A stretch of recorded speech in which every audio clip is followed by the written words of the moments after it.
बहुत कम समय ऐसा होता है कि आप फुर्सत में दिखते हैं। हमने आपको पकड़ लिया आज।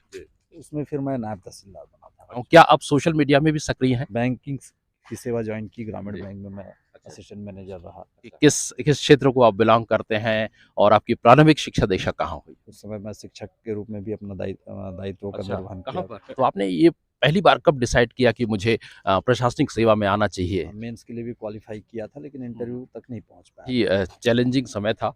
कलेक्टर चंदन सर ने इसे लॉन्च किया था। बच्चों पर पढ़ाई-लिखाई का जो एक तरह से बोझ डाल दिया जाता है, बस्तों का बोझ डाल दिया जाता है, तैयारी पहले करने में। हाँ, सपना इंजीनियर बनने का था, वो नहीं जी। हो पाया। सही है कि गंगा मुंडा में उस स्तर का भी काम नहीं हो पाया है, लेकिन इस जब्ती के बाद ये प्लास्टिक जाता कहाँ है और उसका क्या उपयोग होता है? ये जो पेरेंट्स होते हैं उन्होंने दुनिया देखी होती बड़े वेंडर्स पर कार्रवाई कब होगी? है। हाँ, जिनको टेंडर मिला था वो काम छोड़कर चले गए, तो लंबे वो जो अवैध होर्डिंग्स पर क्या कार्रवाई हो रही है? बहुत कम समय मिल पाता है खुद के लिए। मवेशियों के संबंध में सवाल पूछा है, सड़कों पर मवेशी मेरा शौक बैडमिंटन का रहा है और मूवी भी देखने जाते हैं। बिल्कुल बिल्कुल। एक्टर्स फेवरेट बता पाएँगे कौन है? बस्तर की आवाज़ एक अच्छा चैनल है, और इससे हमको बस्तर की जो समस्याएं हैं, शहर की जो समस्याएं हैं, उसके संबंध में हमको अपडेट रहने का मौका मिलता है। तो आप सभी इसको सब्सक्राइब कर लें। इस प्रोग्राम के प्रायोजक हैं वेलनेस पॉइंट नयापारा जगदलपुर और वरम फाइनेंशियल्स।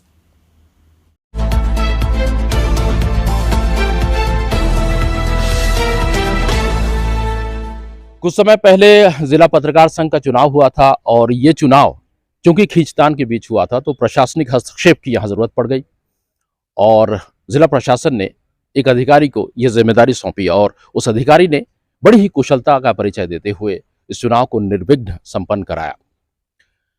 बाद में घटनाक्रम ने कुछ यूं मोड़ लिया कि उस अधिकारी को नगर निगम आयुक्त का जो एक तरह से जिम्मेदारी सौंपी गई और आज भी वो अधिकारी अपनी कुशलता का परिचय दे रहे हैं और मैं आपकी मुलाकात करवा रहा हूं नगर निगम आयुक्त दिनेश कुमार नाग जी से। बहुत कम समय ऐसा होता है कि आप फुर्सत में दिखते हैं। हमने आपको पकड़ लिया आज। जो जिला प्रशासन और नगर निगम के सहयोग से यहाँ पर बनाया हुआ है, जी और दलपत सागर और भी बेहतर किया गया है, यहाँ की सुंदरता को निखारा गया है। जी इसका लुत्फ उठाने रोज यहाँ के काफी लोग आते हैं। जी जी। कुछ लोग यहाँ पर सवेरे आकर मॉर्निंग वॉक करते हैं, योगा करते हैं। शाम को भी यहाँ पर काफी भीड़ रहती है। अच्छा। एक बोल सकते हैं कि नया पर्यटन का केंद्र बन चुका है बिल्कुल दलपत बिल्कुल। सागर। हाल ही में एक आपका एक बड़ा उल्लेखनीय काम हुआ था कि वो दीपोत्सव का करीब करीब 2 लाख से अधिक दिए यहाँ जलाए गए थे और लोगों को एकजुट करने का जो प्रयास था बेहतर था, बिल्कुल सराहनीय था और लोगों की तरफ से आपको बहुत बहुत सराहना मिली। मैं आपसे एक छोटा सा सवाल करना चाहता हूँ, क्या आप सोशल मीडिया में भी सक्रिय हैं? पहले मैं सोशल मीडिया में ज़्यादा जुड़ा रहता था, जी। लेकिन आजकल थोड़ा सा कम सक्रिय हूँ। अच्छा। क्योंकि काम पे फोकस रहता है, तो जी। कहीं ना कहीं समय उसमें मैं कम दे पाता हूँ। लेकिन हाँ, ये है कि यूट्यूब वगैरह है और अपने व्हाट्सअप है, इसमें बहुत सारे चैनल्स हैं, आप लोग के भी चैनल हैं, तो उनसे जुड़ा हुआ हूँ।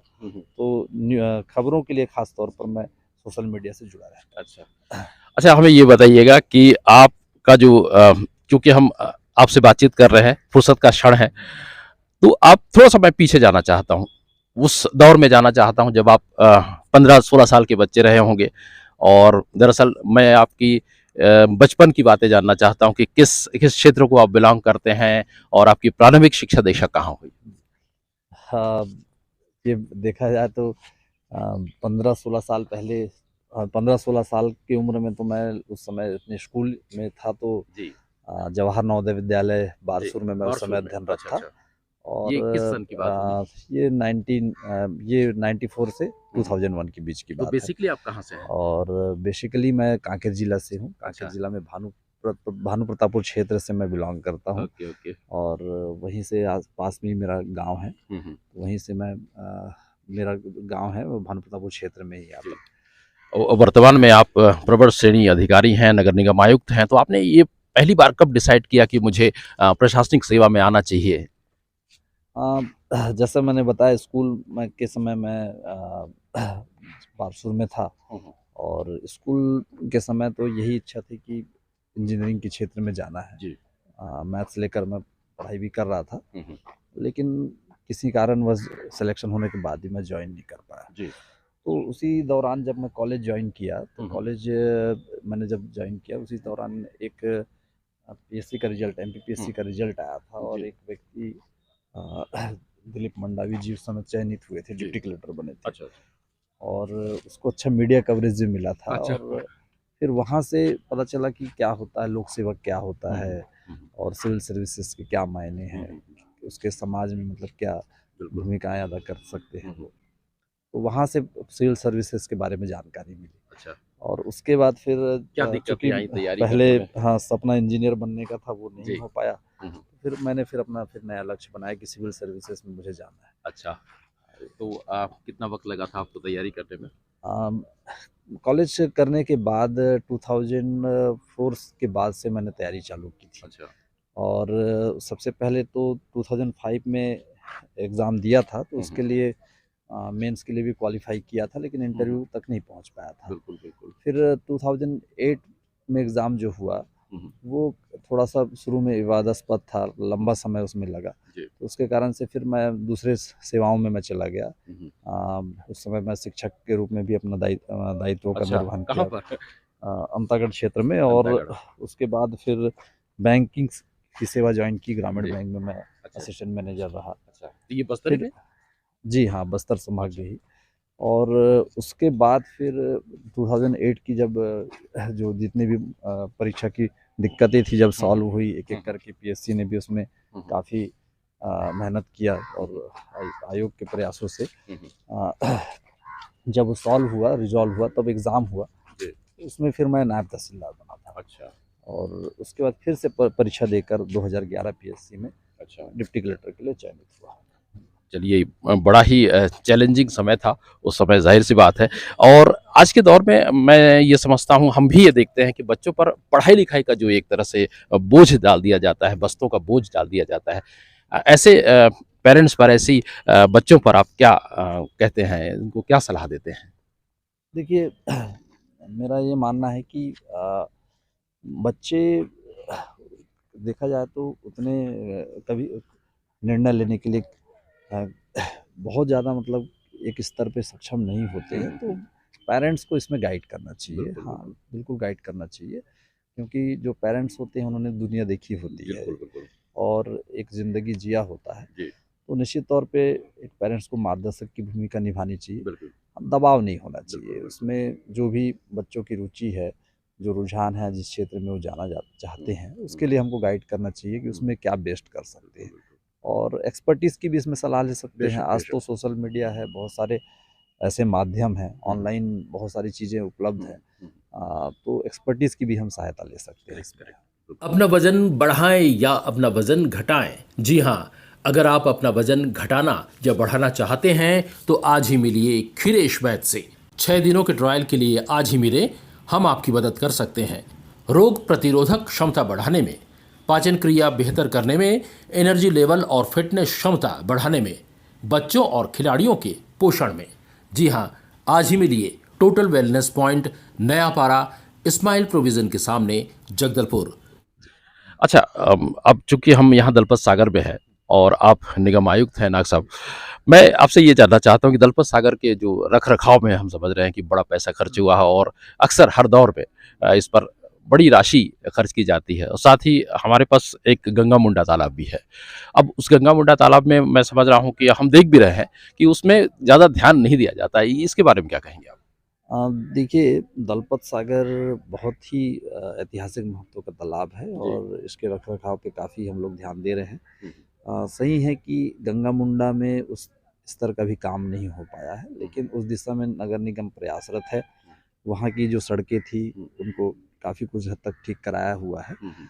और वहाँ पर बीच-बीच में हम लोग स्वच्छता का भी कार्यक्रम रखते हैं, सफाई भी वहाँ पे हो रही है। हुँ, एक वीड हार्वेस्टर मशीन यहाँ पर काम कर रही जी, है, उसको ये मशीन बहुत नाज़ुक होती है, इसको जी, बार-बार ट्रांसफ़र नहीं कराया जा सकता। जी।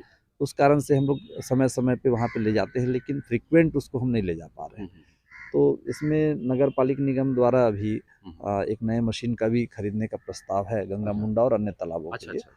यदि वो हो जाता है तो निश्चित तौर पे वहाँ के लिए स्थायी व्यवस्था बन पाएगी। बिल्कुल, बिल्कुल। सर यहाँ पर देखिएगा कि बड़ी कीमती चीज़ें भी लगी हुई हैं, तो उनके सुरक्षा के क्या इंतज़ाम हैं? हाँ, इनके सुरक्षा के लिए हमारी महिला समूह यहाँ पे अच्छा। कार्यरत है। जी।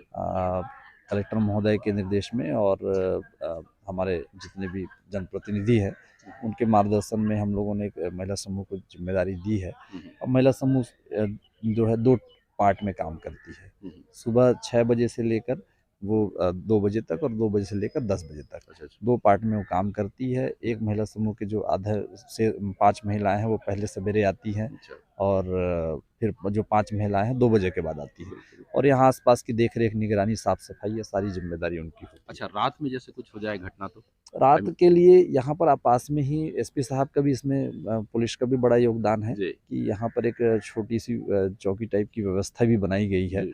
और वहाँ हमारे पुलिस के जवान हैं, वो रहते हैं, वो देख-रेख करते हैं, निगरानी में रखते हैं और कुछ स्थान पे सीसीटीवी कैमरा भी लगाया गया अच्छा। है, तो उससे भी हम लोग निगरानी करवाते हैं। अच्छा, दलपत सागर के ठीक गेट पर एक क्या कहें उसको कूपन देने वाली मशीन है, आम भाषा में मैं कहूँ, वो भी कभी-कभी हम देखते हैं कि काम करता है, कभी नहीं करता है, तो ये ऐसा क्यों हो जा रहा है? क्योंकि अक्सर सुबह लोग आते हैं, हम भी मॉर्निंग में आए थे, तो सोचा कि कुछ किया जाए। जी। हाँ, ये आरवीएम मशीन है, जी। रिवर्स वेंडिंग मशीन और इसको जिला प्रशासन के सहयोग से यहाँ पे लगाया गया है।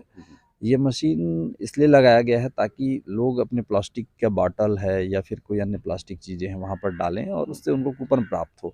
कुल मिलाकर पॉजिटिव तरीके से लोगों को हम उनके माइंडसेट को कैसे बदलें और प्लास्टिक का उपयोग कम से कम हो जी, जी। या प्लास्टिक का निपटान एक पर्टिकुलर जगह पे हो जाए जी। सिस्टमैटिक तरीके से। इस सोच के साथ जिला प्रशासन के सहयोग से इसको प्रारंभ किया गया। हुँ। कलेक्टर चंदन सर ने हुँ। इसे लॉन्च किया था। जी। तो ये बहुत देखा जाए तो बहुत बड़ा एक नवाचार है। नवाचार है, हाँ, बिल्कुल सही। प्लास्टिक को कम करने की दिशा बिल्कुल में। सही। ये ज़रूर है कुछ लोग इसको उपयोग करने में कहीं न कहीं चूक थोड़ी-सी जा रहे हैं। हाँ, उनको और जागरूक करने की आवश्यकता है। जी। बीच-बीच में मशीन खराब हो जाती है, उसको जी। हम लोग लगातार हुँ। कंटिन्यू हम लोग वॉच करते हैं और जी। बीच-बीच में उसको रिपेयर भी करा लेते जी। हैं।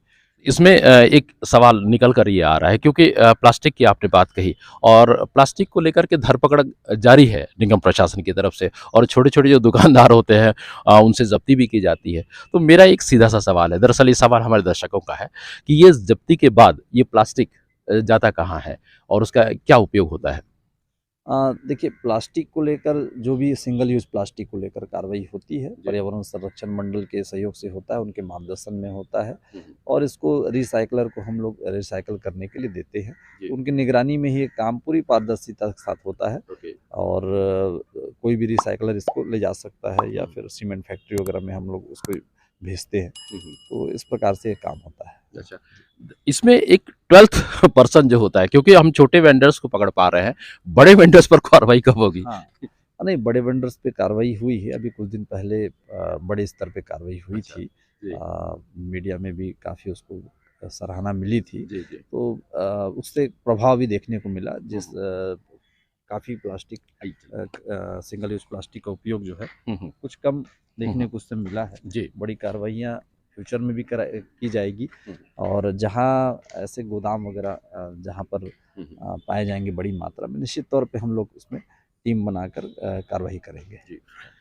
दर्शकों, हमारे नगर निगम आयुक्त दिनेश कुमार नाग साहब से चर्चा जारी रहेगी। लेते हैं एक छोटा-सा ब्रेक, ब्रेक के बाद हम फिर हाज़िर होंगे कुछ और चुनिंदा सवालों के साथ जो आपके हैं। देखते रहिए। लोन वाले बीमा समाधान वरम financials personal loan, vehicle loan, property loan, education loan और हाउसिंग लोन, साथ ही आपके कंप्लीट बीमा का समाधान। ब्रेक के बाद आपका स्वागत है और हम चर्चा कर रहे हैं नगर निगम आयुक्त जगदलपुर श्री दिनेश कुमार नाग साहब से। नाग साहब, हमारी इस चर्चा को प्रायोजित किया है दरअसल वेलनेस पॉइंट नयापारा ने और साथ ही वरम फाइनेंस जगदलपुर। तो इसमें इन लोगों के 2 सवाल हैं हमारे कि आप अपनी फिटनेस के लिए क्या करते हैं? अच्छा। फ़िटनेस के लिए मैं पहले काफ़ी इसमें मेहनत कर रहा था जी। और रोज़ मैं जॉगिंग किया करता था हुँ। और बैडमिंटन भी फ़ेवरेट मेरा गेम रहा है, तो अच्छा, शौक भी रहा है, तो बैडमिंटन भी मैं खेला करता था। अच्छा। नेशनल नगर लेवल तक आप गए होंगे? नहीं, नहीं, जी। ऐसे ही बिल्कुल शौकिया अच्छा। तौर पर और जब से नगर निगम जॉइन किया बिल्कुल, हूँ, बिल्कुल। तो निश्चित तौर पे थोड़ा-सा समय कम दे पा रहा हूँ सुबह इसमें से शाम आप और बिज़ी रहते हैं। हाँ, इसमें मॉर्निंग विज़िट पे ही हम लोग जो वॉकिंग कर लेते हैं, जी, जी। वही अभी हो पा रही है और अच्छा, अच्छा। थोड़ा बहुत समय निकाल कर योग कर लिया करता अच्छा। हूँ मैं। अच्छा, आपकी जो फाइनेंशियल प्लानिंग के बारे में दरअसल मैं पूछ रहा हूँ, ये सवाल जो है हमारे जो प्रायोजक हैं वरम फाइनेंशियल, उनकी तरफ से है कि आपकी फाइनेंशियल प्लानिंग क्या होती है? चूँकि ज़ाहिर तौर पर आपको 20-25 साल की एक तरह से फाइनेंशियल प्लानिंग की ज़रूरत पड़ेगी और पड़ती है, हर इंसान को पड़ती है। तो आपकी फाइनेंशियल प्लानिंग क्या है? क्या करते हैं आप फाइनेंस का? फाइनेंशियल प्लानिंग का मैं यही बताना चाहूँगा आज के समय में बचत पे भी पर्टिकुलर में ध्यान देता हूँ जी। और जो भी बचत करते हैं उसको या तो इन्वेस्ट करता हूँ कहीं न कहीं शेयर पे। शेयर मार्केट में ओके। या ख़ासतौर पे म्यूचुअल फंड्स में जी। वगैरह में हुँ, कुछ प्रोविडेंट पीपीएफ वगैरह है हुँ। और कुछ ऐसे ही मैं बचत करता हूँ जो आने वाले भविष्य में ज़रूरत रहती है तो उसको उपयोग भी करते रहते हैं अपन। ओके। तो चलिए ये हमारे दर्शक के सवाल के जवाब आयुक्त महोदय ने दिए हैं।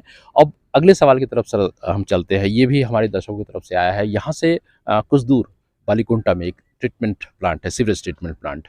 उसमें ये व्यवस्था की गई है कि शहर की जितनी गंदा पानी है हम कहें, एक तरह से इसका क्या होता है शोधन करके, साफ-सफाई करके वापस इंद्रावती में डालते हैं। सवाल हमारा ये है कि अब तक कितना प्रतिशत पानी इंद्रावती में प्रभावित हो पाया है, डाला जा चुका है?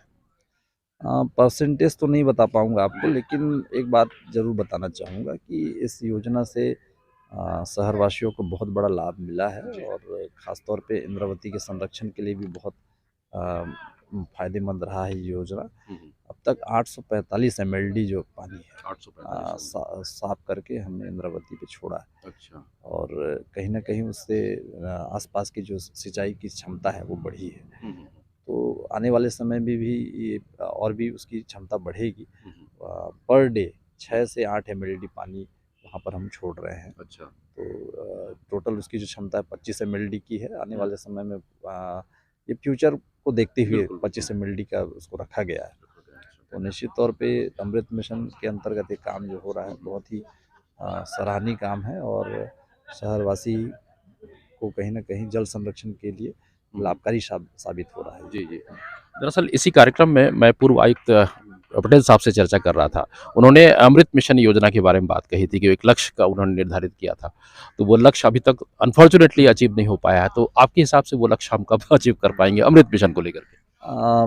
ये बात सही है कि अमृत मिशन में काम जो है जिस गति से होना था वो जी, नहीं हो पाया जी। और इसका बड़ा कारण ये है कि पहले जो संस्था काम कर रही थी जिनको टेंडर मिला था हुँ, वो काम छोड़कर चले गए तो लंबे ओके। समय से काम नहीं हो पाया। हुँ, हुँ। उसके बाद दोबारा लास्ट ईयर जब टेंडर हुआ हुँ, हुँ। तो इन्होंने काम अपने हिसाब से कर रहे थे और हुँ, हुँ। पिछले 6 माह में इस काम को काफ़ी गति मिली है। हुँ, इसमें मुख्य जो काम बचा है हुँ।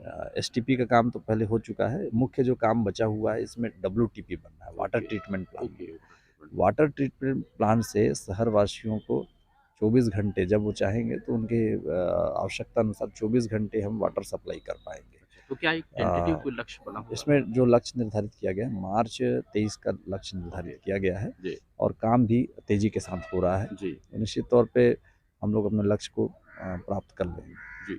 थोड़ा-सा पानी पर ही चर्चा करते हैं। यहाँ पर कुछ जगहों पर जो प्रमुख जगहों पर एटीपी मशीनें लगाई गई हैं, उस पर बहुत खर्चा भी हुआ है।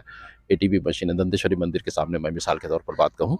अब इसमें सवाल मैं ये पूछना चाहता हूँ कि ये कुछ मशीनें जो है काम भी नहीं कर रही है, कुछ मशीनों पर क्या कहें कि बेकार पड़ी है, तो इसके बारे में आप क्या कहते हैं?